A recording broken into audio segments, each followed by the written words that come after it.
Assalamualaikum warahmatullahi wabarakatuh. Selamat pagi rekan-rekan mahasiswa peserta praktikum simulasi proses semester genap 2019-2020. Sebelum kita mulai praktikum pada pagi hari ini dengan skema yang agak berbeda dengan praktikum sebelumnya, mari kita awali dulu dengan berdoa agar diberikan kemudahan. Doa bersama. Selesai. Baik, di pertemuan kali ini kita akan masuk ke, kalau di modul itu ada modul 8, atau dalam pertemuan yang pertemuan ke-6, yaitu tentang plug flow reaktor atau biasa disebut RAP atau reaktor alir pipa. Nah, apa perbedaan antara materi yang akan kita pelajari kali ini dengan sebelumnya? Tentu dari tipe reaktornya, di mana di materi sebelumnya kita mempelajari mensimulasikan reaksi di dalam CSTR atau RATP, di mana biasanya dalam CSTR itu fasa reaktan yang terlibat sebagian besar adalah fasa cair, dan ini berbeda dengan plug flow reaktor, di mana biasanya digunakan untuk mereaksikan reaktan dengan fasa gas. Nah, nanti akan kita lihat bagaimana memodelkan dan juga mensimulasikan reaksi dalam plug flow reaktor.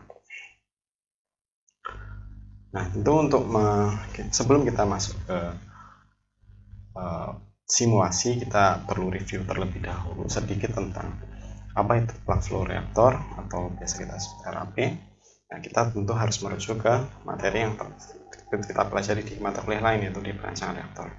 Nah, tentu dalam suatu perbedaan dari plug flow reaktor dan RATP, pertama bisa kita lihat dari bentuk fisik dari reaktornya, di mana untuk plug flow reaktor biasanya berupa pipa dengan panjang tertentu dan dengan diameter tertentu, dan ini berbeda dengan tangki. Dan tentu karena perbedaan geometri reaktor tersebut akan memberikan perbedaan kondisi aliran di dalam reaktor, di mana biasanya untuk RAP aliran itu terjadi secara aksial di sepanjang reaktor tersebut, dan akan terjadi distribusi properti ataupun juga komposisi suhu dan lain sebagainya di sepanjang reaktor tersebut. Hal ini berbeda dengan RATP atau CSTR, di mana konsentrasi, kemudian suhu dan properti lain dari reaktor tersebut akan memiliki nilai yang sama di seluruh reaktor. Nah, tentu untuk RAP di sini untuk memudahkan perhitungan biasa digunakan suatu konsep idealisasi, yaitu berupa aliran plug atau biasa kita sebut aliran sumbat. Artinya dengan aliran sumbat tersebut, maka perbedaan properti seperti suhu, komposisi dan lain sebagainya itu hanya terjadi secara aksial atau searah dengan suhu reaktor pipa tersebut, dan tidak ada perbedaan komposisi dan lain sebagainya ke arah radial atau dari pusat radius reaktor ke arah dindingnya.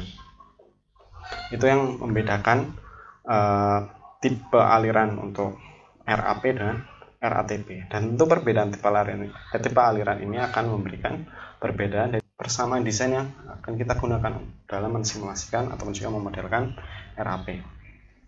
Nah, kemudian dalam operasionalnya sama dengan RATP, RAP ini bisa dioperasikan dalam mode adiabatis ataupun juga non adiabatis. Nah, biasanya RAP itu digunakan salah satunya untuk reaksi-reaksi yang memerlukan proses perpindahan panas yang cukup besar ya, karena dari konfigurasinya akan menghasilkan perpindahan panas yang lebih efektif dibandingkan dengan RATP. Nah, dalam penggunaannya biasanya RAP itu digunakan untuk mereaksikan sistem dengan kecepatan yang tinggi, dan biasanya konfigurasi dari reaktor tersebut bisa berupa pipa kosong atau hollow pipe, atau bisa juga di dalam pipa tersebut diisi dengan material katalis, atau biasa kita sebut dengan fixed bed atau packed bed reaktor. Nah, kemudian juga reaktor tersebut digunakan untuk reaksi-reaksi yang memerlukan transfer panas yang efektif, karena misalkan reaksi tersebut sangat eksotermis sehingga dihasilkan panas yang sangat besar, atau juga sangat endotermis. Selain itu, RAP juga digunakan untuk reaksi yang memerlukan konversi yang tinggi dengan geometri ataupun juga volume reaktor yang lebih kecil. Hal ini berbeda dengan RATP yang biasanya dioperasikan untuk konversi yang tidak terlalu tinggi. Oke, kita lanjut ya. Nah, tergantung dari keperluan ataupun juga kebutuhan dari reaktor tersebut dan juga karakteristiknya, RAP itu memiliki beberapa tipe atau settingan dari reaktor. Bisa berupa satu pipa kosong, ataupun juga untuk fixed bed reaktor bisa dalam bentuk full packing dalam satu kolom kita isi full packing, ataupun juga dalam bentuk multi job. Nah, bentuk multi job ini biasanya diperlukan untuk suatu reaksi yang sangat eksotermis, sehingga karena memiliki transfer panas yang lebih efisien. Nah, kemudian dalam memodelkan ataupun juga mensimulasikan RAP ini terdapat beberapa persamaan yang harus digunakan. Nah, yang paling pertama adalah untuk persamaan desainnya. Hal ini bisa dilihat bentuk persamaan desainnya agak berbeda dengan RATP karena di sini berupa persamaan diferensial. Hal yang sama juga berlaku untuk persamaan neraca panas. Kita gunakan persamaan diferensial.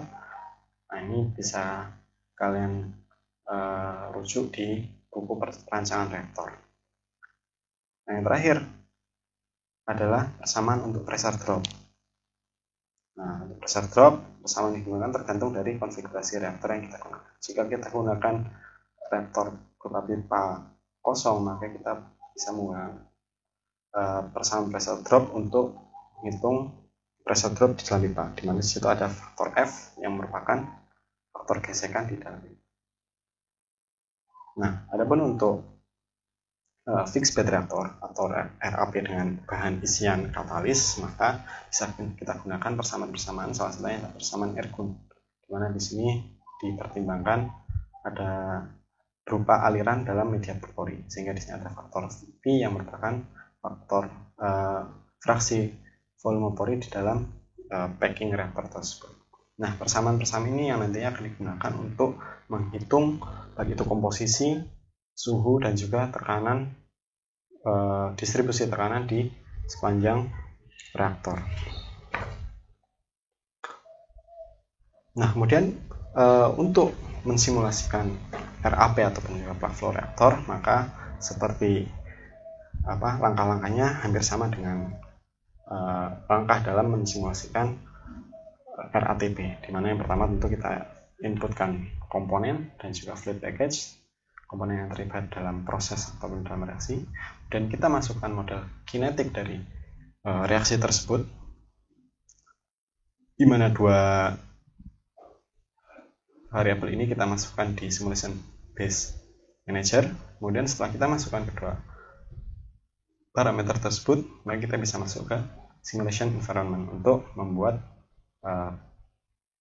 PFD-nya atau proses flow diagram. Kemudian kita definisikan karakteristik untuk variabel untuk input dan juga outputnya. Nah, kira-kira langkahnya seperti itu, dan itu adalah sedikit tentang review untuk pemodelan plug flow reaktor. Nah, sekarang kita bisa mulai dengan mensimulasikan. Dalam modul ini kita akan mensimulasikan dua reaksi. Nah, kalian bisa silakan untuk membuka Unisim-nya. Nah, kita akan mensimulasikan dua tipe reaksi dalam reaktor PFR, di mana yang pertama adalah proses klorinasi dari propilen, yaitu mereaksikan antara gas Cl2 atau klor dengan gas propilen atau C3. Kemudian yang kedua adalah proses hidrodialkilasi dari tolen, di mana kedua reaksi tersebut dilangsungkan di dalam PFR, dan tujuannya adalah dalam simulasinya adalah menghitung laju alir, kemudian komposisi dan kondisi, yaitu tekanan temperatur di effluent atau luaran dari reaktor. Baik, bisa kita mulai untuk yang reaksi pertama. Ini adalah kondisi reaksinya, dimana bisa kalian lihat untuk reaksi klorinasi propilen ini suhu umpan adalah 392 derajat Fahrenheit dengan tekanan 49,4 psi dan laju alir molar 0,8. Nah, sebelum kalian memulai memasukkan parameter-parameter ke dalam simulator, pastikan satuan yang digunakan sudah sesuai dengan apa yang ada di modul, sehingga memudahkan kalian dalam memasukkan variabel. Nah, kemudian untuk komposisi umpan bisa kalian lihat terdiri dari 80% propilen dan 20% gas Cl2. Nah, kalian bisa masukkan semua komponen ini di bagian komponen, baik itu untuk reaktan dan juga untuk produknya. Nah, kemudian untuk parameter reaktor bisa kalian lihat, pertama adalah temperatur. Di sini adalah 390.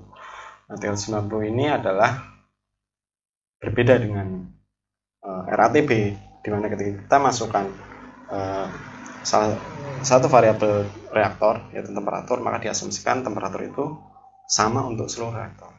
Untuk RAP maka kondisinya beda, di mana jika kita masukkan 390 derajat Fahrenheit di sini adalah kondisi untuk di bagian umpan dari reaktor atau di bagian inlet dari reaktor. Kemudian tekanan inletnya adalah 29,4 psi dengan diameter dan panjang reaktor 2 inch, cukup kecil, dan panjang reaktor 15 feet atau sekitar 3 meter. Nah, dalam perhitungan secara steady state mungkin geometri dari reaktor ini tidak terlalu berpengaruh, dan ini akan sangat berpengaruh pada saat simulasi dinamis. Adapun pressure drop, walaupun tadi sudah kita jelaskan secara sekilas mengenai persamaan yang digunakan, tapi untuk saat ini kita langsung mengasumsikan pressure drop di sepanjang reaktor adalah 3,7 psi, dimana sebenarnya harus dihitung berdasarkan konfigurasi dan nanti laju alir reaktan yang melewati reaktor tersebut. Jadi sementara untuk memudahkan kita pasang satu nilai saja 3,7 psi dengan asumsi reaksi berlangsung secara adiabatis, artinya tidak ada panas yang keluar atau masuk ke dalam reaktor. Nah, kemudian untuk model termodinamiknya kita akan menggunakan model RSV. Nah, untuk detailnya bisa kalian googling seperti apa persamaannya. Oke. Nah, kemudian untuk persamaan laju reaksinya juga sudah disediakan di modul.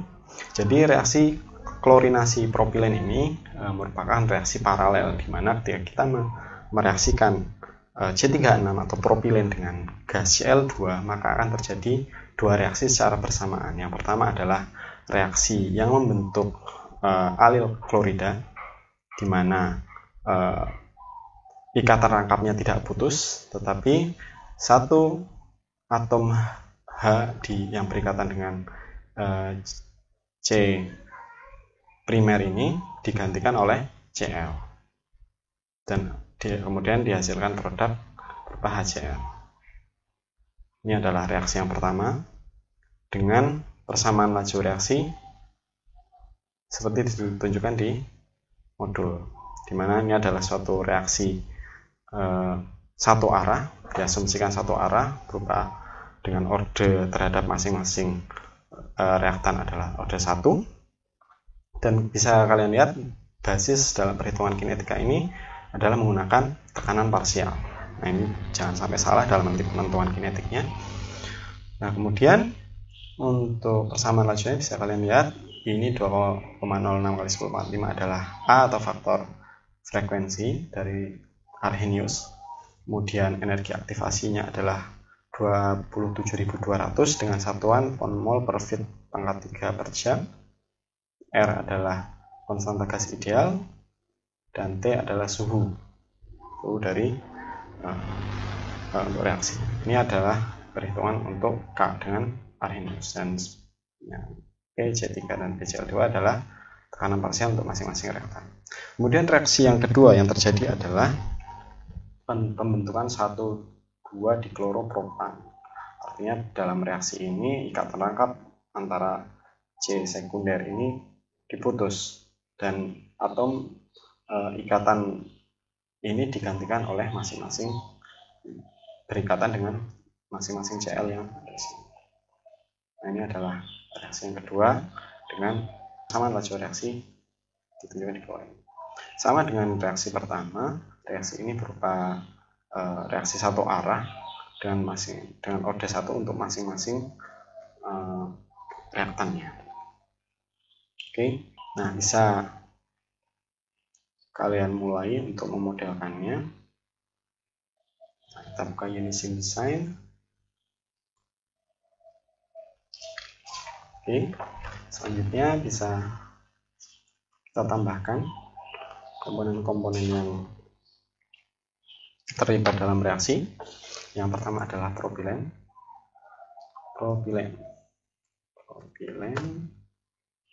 Oke, kita tambahkan. Kemudian yang kedua klorin. Selanjutnya kita tambahkan alil klorida. Kemudian kita tambahkan HCl. Dan selanjutnya kita tambahkan 1,2 dikloropropana. 1,2 dikloropropana HCl. Nah, kita tambahkan ini. Oke, setelah kita masukkan komponen-komponen terlibat, kita tambahkan fluid package, tambahkan basis 1, kita pilih RSV. Kemudian setelah fluid package, kita langsung masuk ke bagian reaction. Nah, kita tambahkan reaksi berdasarkan data kinetik yang sudah disediakan di dalam modul. Tambahkan reaksi yang pertama, kita gunakan kinetik. Kemudian sebagai reaktan adalah gas propan, propen atau propilen dan Cl3. Dengan stoichiometrinya adalah, kemudian untuk produknya adalah alil klorida dan HCl. Masing koefisien stoichiometrinya adalah 1.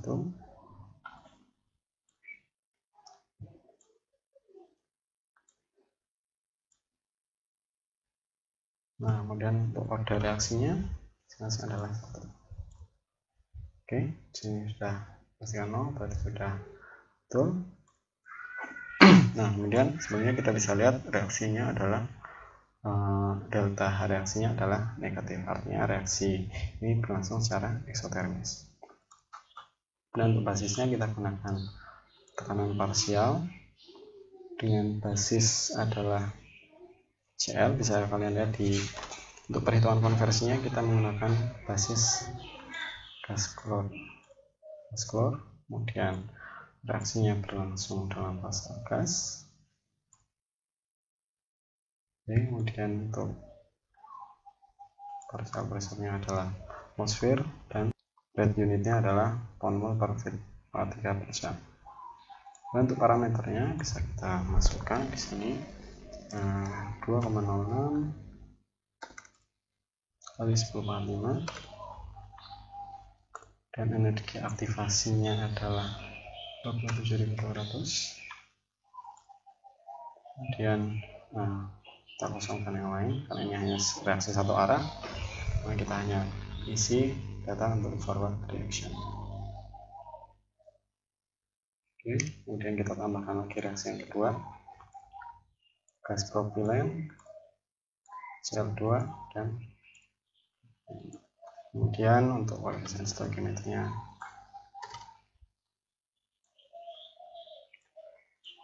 dan order reaksi masing-masing 1.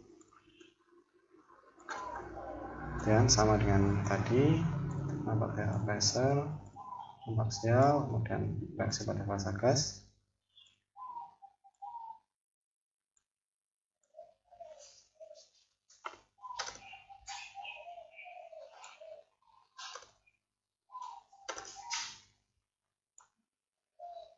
Setelah oke, kita sudah punya dua reaksi di sini. Kemudian kita tambahkan ke fluid package. Oke, setelah ini semua selesai, maka kita bisa masuk ke tahap berikutnya, yaitu local simulation environment untuk membuat DFD. Oke, bisa dilihat di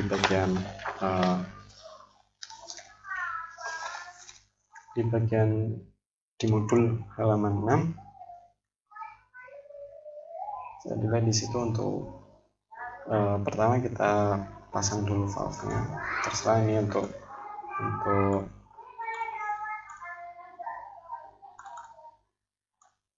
kita pasang V1 dan inlet adalah hit, kemudian adalah reset out dengan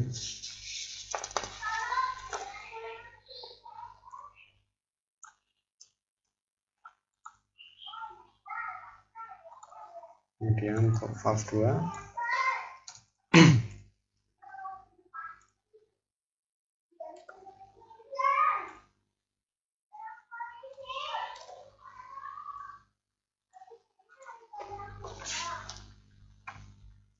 adalah 10 psi.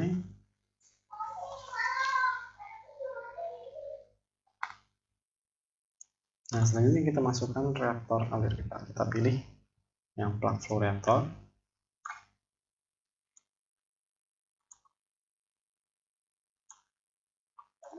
Nah, selanjutnya kita masukkan, dan inlet adalah V1 out dan outletnya adalah R out.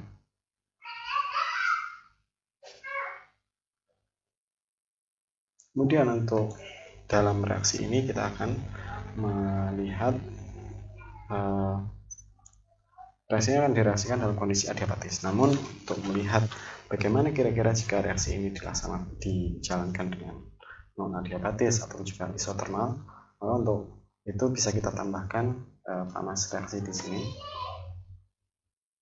Tambahkan arus energi untuk panas reaksi. Oke, selanjutnya setelah arusnya dimasukkan, juga untuk delta P-nya tadi sudah dipasang 3,7 psi.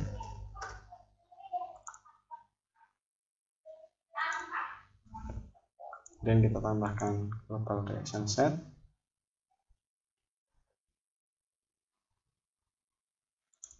Dan kita masukkan panjang reaktor 15 feet. Oke, untuk diameter dan panjang reaktor ini akan diperlukan untuk menentukan volume reaktor. Sehingga dari volume reaktor yang ada bisa kita hitung konversi di sepanjang reaktor dan di outlet dari reaktor itu berapa. Dan untuk diameternya adalah 2 inci. Oke. Nah, sebentar kita makan dulu. Nah, lalu kita tambahkan data untuk umpan.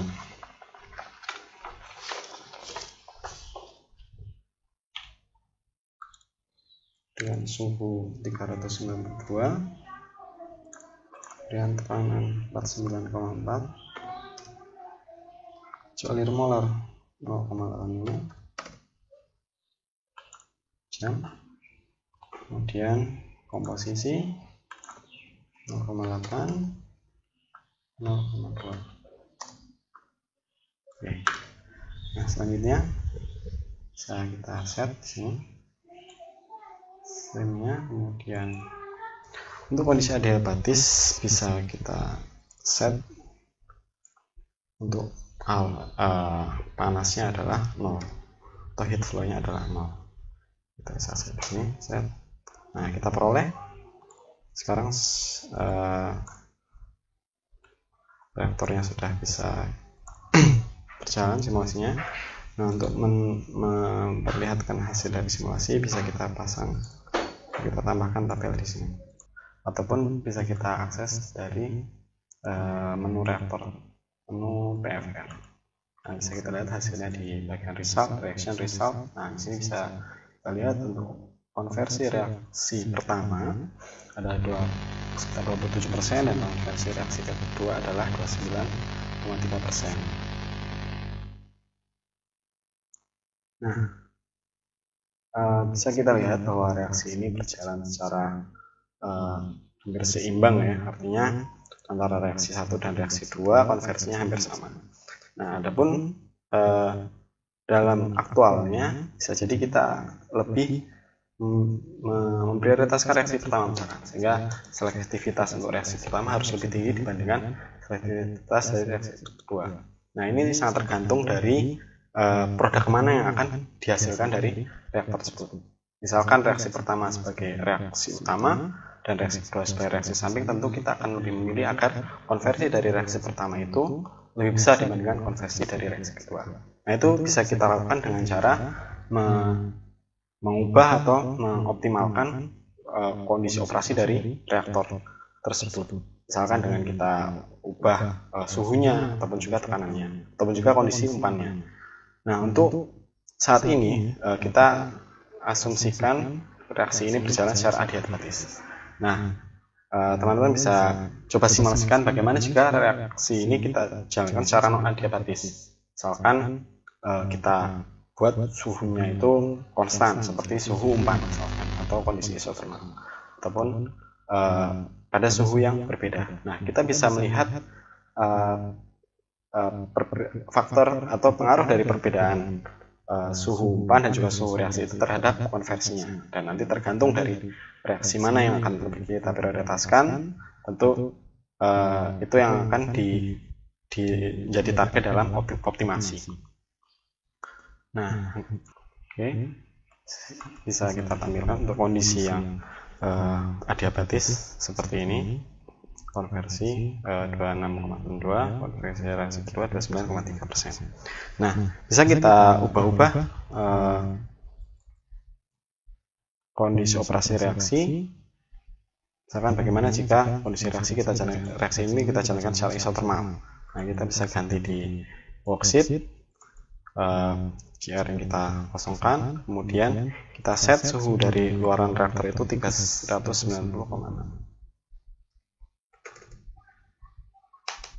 Nah, ini untuk kondisi isotermal. Bisa kita lihat di sini, ternyata konversi reaksinya secara umum berkurang, di mana konversi reaksi pertama hanya 2%, sedangkan konversi reaksi kedua adalah 19,3%. Nah, hal tersebut bisa kita lihat tentu dari persamaan laju reaksinya, di mana dari Arrhenius bisa kita lihat energi aktivasi untuk reaksi pertama itu lebih besar dibandingkan energi aktivasi dari reaksi kedua. Artinya faktor dari pengaruh dari suhu akan sangat sensitif terhadap reaksi satu dibandingkan terhadap reaksi kedua, dan bisa kita lihat dari hasil konversinya. Nah, kira-kira seperti itu untuk reaksi satu. Bisa teman-teman ubah-ubah variabel-variabel mana yang akan dikaji, bagaimana pengaruh dari umpan, misalkan suhu umpan atau juga komposisi dari umpan, bagaimana pengaruhnya terhadap luaran dari reaksi. Nah, kita bisa juga tambahkan table untuk luaran reaksi. Nah, kita kembalikan ke menu adiabatis. Nah, di sini kita lihat bahwa dengan reaksi yang adiabatis, maka suhu dari produk dan juga reaktan di luaran dari reaktor akan meningkat dari awalnya 390 Fahrenheit menjadi 726,5 Fahrenheit. Kemudian kita bisa tampilkan komposisi.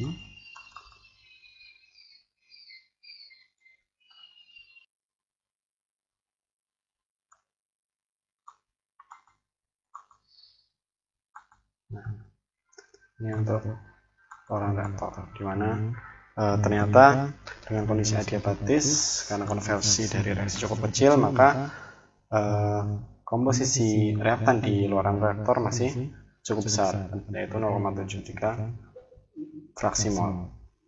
Nah, biasanya dengan kondisi seperti ini, maka bisa kita lakukan recycle ataupun juga skema lain sebelum untuk meningkatkan konversi dari reaktor tersebut, secara konversi dari proses reaksi ini secara keseluruhan. Baik, itu adalah simulasi untuk reaksi pertama, yaitu klorinasi propilen. Nah, teman-teman bisa mengelaborasi sendiri untuk mengubah-ubah variabel mana yang kemudian berpengaruh terhadap luaran dari reaksi ini. Oke, selanjutnya untuk reaksi kedua kita akan coba simulasi untuk proses hidrodealkilasi dari toluen. Nah, ini bisa kita lihat kondisi reaksinya. Untuk umpan, suhu umpan adalah 1150 Fahrenheit, sangat tinggi, kemudian tekanan 521 psi. Jadi ini adalah suatu reaksi yang berlangsung dalam tekanan dan juga suhu yang tinggi. Kemudian laju alir molarnya juga besar, yaitu 4.870 mol per jam, dengan komposisi umpan berupa hidrogen, metan, benzen, dan toluen. Nah, bisa kalian lihat komposisinya di sini dalam fraksi mol. Kemudian kondisi di dalam reaktor adalah suhu umpan 1150 Fahrenheit dengan tekanan 21. Kemudian diameter reaktornya jauh lebih besar dari yang reaktor pertama tadi, yaitu 9,5 feet atau sekitar 3 meter, dengan panjang reaktor 57 feet atau hampir sekitar 19 meter. Dan pressure drop di sepanjang reaktor adalah 17 psi, dengan asumsi reaksi ini berlangsung secara adiabatis. Nah, kemudian fluid package yang kita gunakan adalah Peng Robinson. Bisa kalian cari di internet tentang persamaan tersebut.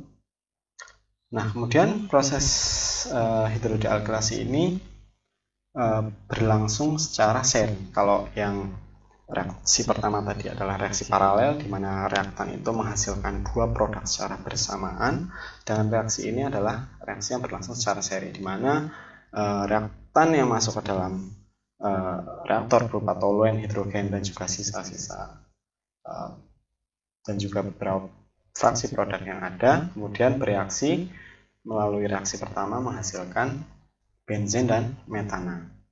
Dengan laju reaksi di sini bisa kalian lihat dengan persamaan Arrhenius untuk faktor frekuensi 3,686 kali 10,6 dengan energi aktivasi 90.800. Kemudian panas reaksinya adalah minus 18.000 BTU per mol. Berarti reaksi ini berlangsung secara eksotermis. Reaksi pertama berlangsung secara eksotermis. Nah, kemudian bisa kita lihat juga dari persamaan laju reaksinya, reaksi yang pertama ini berlangsung secara satu arah. Jadi hanya ada dalam nanti memasukkan data kinetik, kita cukup memasukkan yang forward reaction dengan orde 1 terhadap tekanan parsial toluen dan orde setengah terhadap tekanan parsial hidrogen. Kemudian untuk reaksi kedua, jadi untuk reaksi kedua, sebagian dari benzen yang terproduksi dari reaksi pertama dengan berjalannya reaksi akan mengalami isomerisasi membentuk diphenyl dengan produk H2. Jadi di sini adalah proses isomerisasi penggabungan antara dua benzen menjadi satu diphenyl. Nah, reaksi ini berlangsung, jika kita lihat panas reaksinya adalah positif, maka berlangsung secara endotermis, artinya membutuhkan panas. Dan berbeda dengan reaksi pertama, reaksi kedua ini berlangsung secara bolak-balik, di mana untuk reaksi forward bisa kita lihat nilai dari A dan juga energi aktivasinya dan order 2 terhadap tekanan parsial bensin. Sedangkan reaksi reverse-nya bisa kita lihat order 1 terhadap diphenyl dan hidrogen. Dan ini adalah energi aktivasi dan faktor frekuensinya. Kemudian kita lihat basis untuk pemodelan laju reaksinya. Dari data ini bisa kita mulai saja untuk simulasinya. Jadi sama seperti untuk reaksi pertama bisa kita tambahkan untuk komponennya. Pertama adalah hidrogen, kemudian kita tambahkan metana, kemudian kita tambahkan benzen, dan kita tambahkan toluen. Untuk biphenyl, kalau kita cari biphenyl mungkin tidak ada, jadi kita cari dengan diphenyl.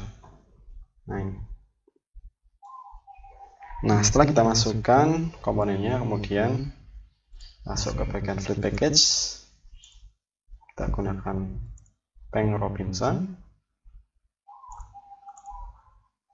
Oke. Setelah itu kita masukkan reaksi. Add reaction, kita gunakan kinetik.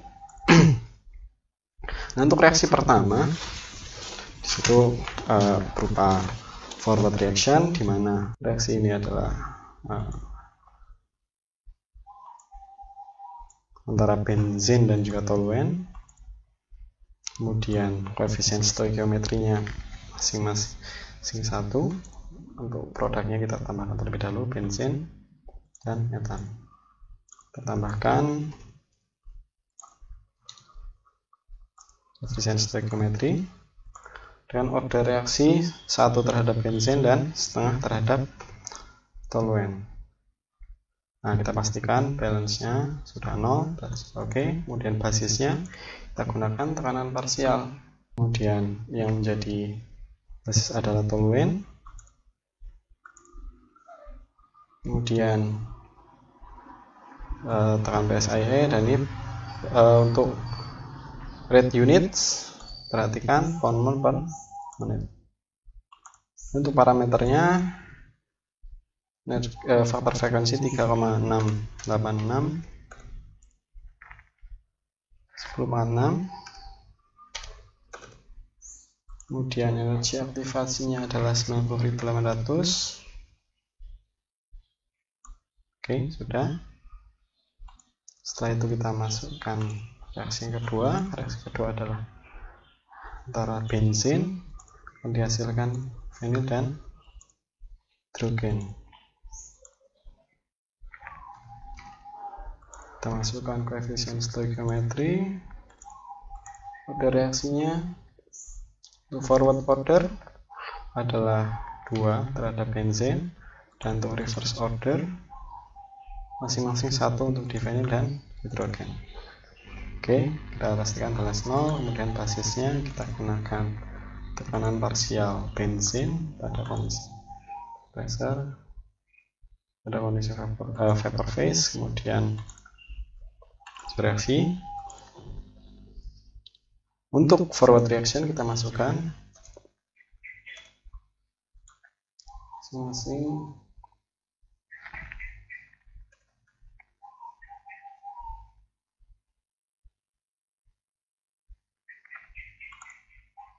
dan untuk reverse reaction 2,53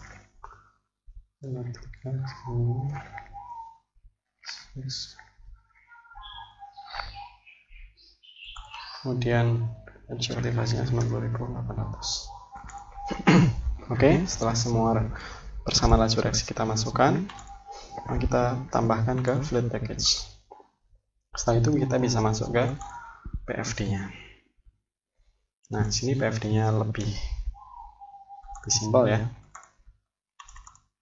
Masukkan FR, kemudian untuk inletnya adalah inlet reaktor RIN, dan outletnya adalah ROut. Nah, untuk kita nanti melakukan sensitivitas terhadap kondisi reaksi, apakah nanti isotermal, adiabatis, dan lain sebagainya, maka kita bisa tambahkan QR ini di modul tidak ada. Kemudian untuk pressure drop-nya bisa kita masukkan 17 SI. Kemudian untuk reaksi reaktornya, panjang reaktor 57 feet dengan diameter 9,53. Oke, kemudian kita tambahkan untuk reaksinya. Nah, di sini yang belum kita masukkan adalah kondisi di RI. Nah, kita bisa tambahkan untuk kondisi inlet di bagian arus RI, atau kita masukkan secara langsung di worksheet. Nah, di sini mungkin lebih praktis ya untuk memasukkan datanya. Nah, bisa kita masukkan untuk suhu umpan 1150, kemudian tekanan umpan adalah 521, laju alir molar 4870, kemudian komposisi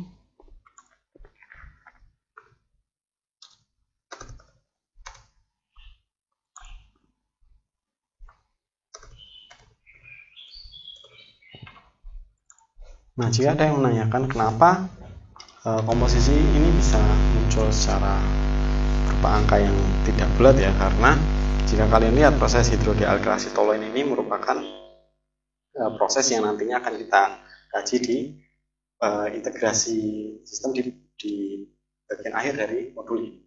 Jadi ini adalah bagian dari reaktor, di mana dalam proses hidrodealkilasi ini nanti ada proses recycle, sehingga di situ akan ada penggabungan antara umpan fresh feed dengan umpan dari recycle, sehingga komposisinya tidak benar. Di sini kita mengambil cuplikan untuk bagian reaktornya, sehingga komposisinya tidak bulat seperti kasus-kasus yang lain. Dan untuk toluen 0,082. Nah, ini sudah oke. Nah, kemudian bisa kita tambahkan untuk PFR-nya. Nah, di sini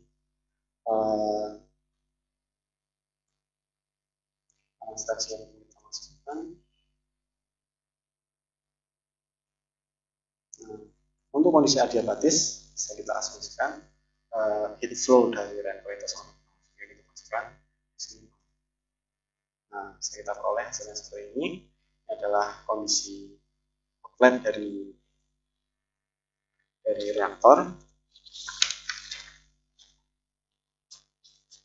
Kemudian untuk konversinya bisa kita lihat di bagian reaksi. Hasilnya di sini kita peroleh konversi untuk reaksi 1 adalah 71%, kemudian konversi dari reaksi 2 adalah 6,5%. Artinya dari umpan berupa toluen dan hidrogen, maka 71% dari toluen itu terkonversi menjadi bensin. Kemudian bensin yang terproduksi kemudian mengalami reaksi 6% dari bensin yang terproduksi itu berubah menjadi divenil. Artinya ada sebagian, jika dalam reaksi ini kita bertujuan untuk memproduksikan bensin yang sebanyak-banyaknya, maka itu untuk reaksi seri seperti ini kita berusaha mencegah agar reaksi yang kedua itu berlangsung di sepanjang reaktor. Artinya kita usahakan konversi dari reaksi kedua ini kecil-kecil. Bagaimana caranya? Pertama bisa kita lakukan studi sensitivitas terhadap pengaruh dari panas reaksi terhadap panas dalam reaktor atau suhu reaktor terhadap konversi untuk masing-masing reaksi tersebut. Nah, untuk awalnya bisa kita cek bagaimana jika reaksi ini kita langsungkan secara isotermal. Ini bisa kita catat dulu ya. Reaksi pertama untuk kondisi adiabatis, konversi dari reaksi 1 adalah 71% dan konversi reaksi 2 adalah 26,2%. Nah, sekarang bisa kita coba jika reaksi ini berlangsung secara isotermal. Nah, yang kita masukkan adalah suhu dari outlet reaktor. Nah, seperti ini, kemudian bisa kita cek. Nah, bisa kita lihat bahwa dengan menjaga suhu tetap rendah di 1150 Fahrenheit, maka konversi dari reaksi kedua akan lebih kecil. Namun, di saat yang sama, konversi dari reaksi 1 juga turun cukup besar. Artinya hanya 45% dari toluen yang terkonversi menjadi bensin. Tentu hal ini tidak kita inginkan.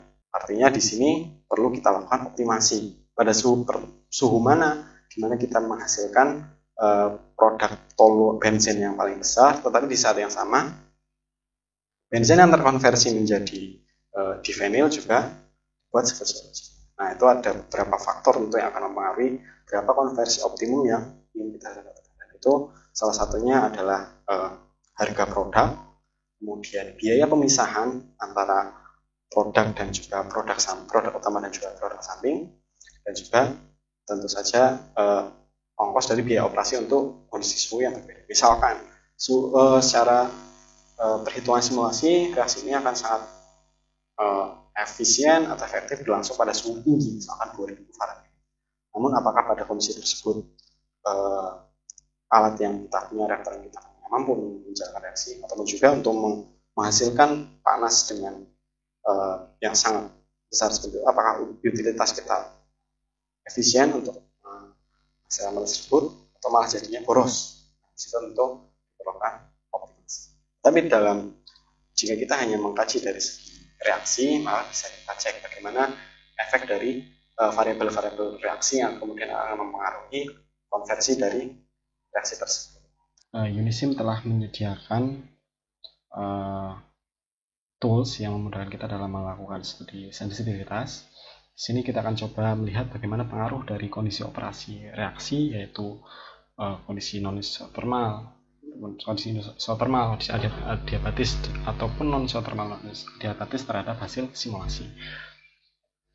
Nah, di sini akan kita setting heat flow sebagai independent variable dan laju alir molar dari produk sebagai dependent variable serta suhu reaksi. Maka pertama kita ubah independent variable di sini adalah heat flow.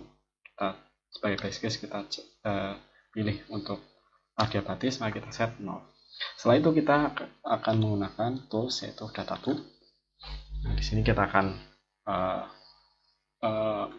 pertama kita masukkan dulu variabel dependentnya yaitu heat flow pada independent. Setelah itu kita tambahkan laju alir produk. Misalnya kita pilih molar flow untuk bensin dan bifenil. Setelah itu mungkin bisa kita tambahkan suhu dari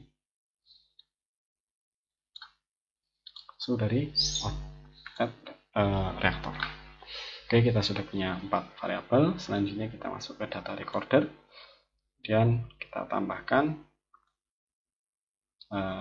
semua variabelnya sehingga akan direcord oleh enzim. Selanjutnya untuk melakukan sensitivity study kita masuk ke case study.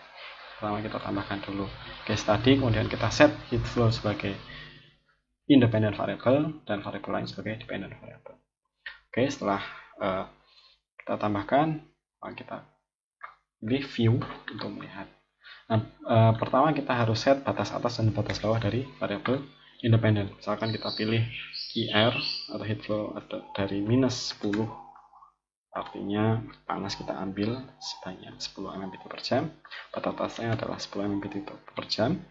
Panas kita berikan ke reaktor dengan batas step ada 1 mMPT per jam, sehingga kita akan memiliki 21 titik simulasi. Nah, setelah kita setting seperti ini, kita bisa klik tombol start untuk memulai simulasi.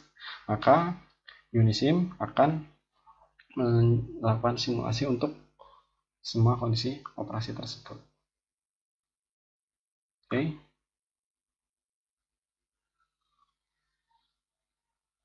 Nah, di sini kita lihat.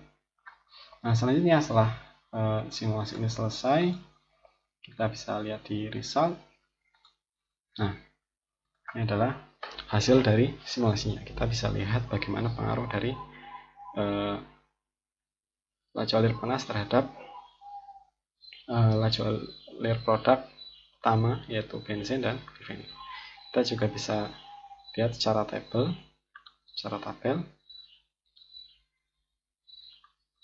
Nah, jadi untuk kondisi kita lihat suhunya makin naik dari 1051 Fahrenheit sampai 1356. Kemudian laju alir bifenil makin tinggi dan laju alir produk pun makin tinggi. Nah, bisa kita lihat untuk kondisi isotermal di sini ya, sekitar minus 4. Kita bisa cek di grafik, jadi minus 4 ini adalah kondisi isotermal.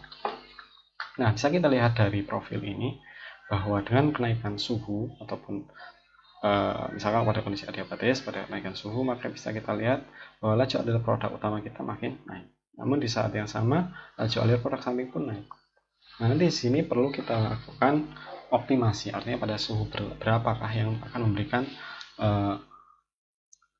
hasil simulasi yang paling optimal. Tentu dengan banyak variabel yang akan mempengaruhi. Misalkan jika memang tujuan dari reaksi tersebut adalah untuk memproduksikan bensin yang sebanyak-banyaknya, maka tentu kita akan memilih untuk meningkatkan suhu sampai misalkan suhu optimum di sini, di mana tidak ada penambahan secara signifikan. Namun jika variabel yang berpengaruh adalah biaya pemisahan misalkan antara produk utama dan produk samping, tentu kita tidak menginginkan laju alir produk samping yang terlalu besar. Tentu hal itu akan sangat dipengaruhi oleh faktor-faktor tersebut. Nah, rekan-rekan bisa coba melakukan simulasi, mengubah-ubah variabelnya, misalkan bagaimana pengaruh dari tekanan umpan terhadap hasil simulasi, ataupun juga pengaruh dari suhu umpan, ataupun juga komposisi. Nah, itu bisa rekan-rekan lakukan dengan menggunakan data group ini. Oke, mungkin itu saja untuk praktik simulasi proses pada siang hari ini. Nah, tentu sebagai bukti kehadiran rekan-rekan semua sekalian dalam praktik ini, saya minta untuk bisa mengirimkan model hasil simulasi menggunakan izin kepada asisten sebagai bukti hadir. Kemudian yang kedua, saya minta untuk tetap sesuai kemampuan untuk bisa tetap mengerjakan kelas project yang ada. Itu dengan keterbatasan yang ada, mungkin ya kita berusaha untuk sesuai kemampuan kita mengerjakannya. Kemudian yang ketiga, tetap jaga kesehatan dan tetap waspada, tetap menjalankan pola hidup sehat, sering cuci tangan, kemudian jaga jarak dan jangan terlalu sering bepergian. Dan kemudian bagi rekan yang kebetulan sudah pulang kampung, nah saya titip pesan kepada rekan-rekan semua untuk pertama tetap jaga kewaspadaan. Bagi yang baru sampai rumah, isolasi diri selama 14 hari. Dan kemudian sebagai mahasiswa, saya minta untuk bisa memberikan edukasi pada keluarga, tetangga, dan juga teman-teman sekitar mengenai wabah COVID-19. Oke, mungkin sebelum kita akhiri pertemuan kali ini, mari kita tutup dengan berdoa. Semoga apa yang kita pelajari sekarang ini memberikan manfaat bagi teman-teman semua. Berdoa, dipersilakan. Selesai. Terima kasih atas perhatiannya. Assalamualaikum warahmatullahi wabarakatuh.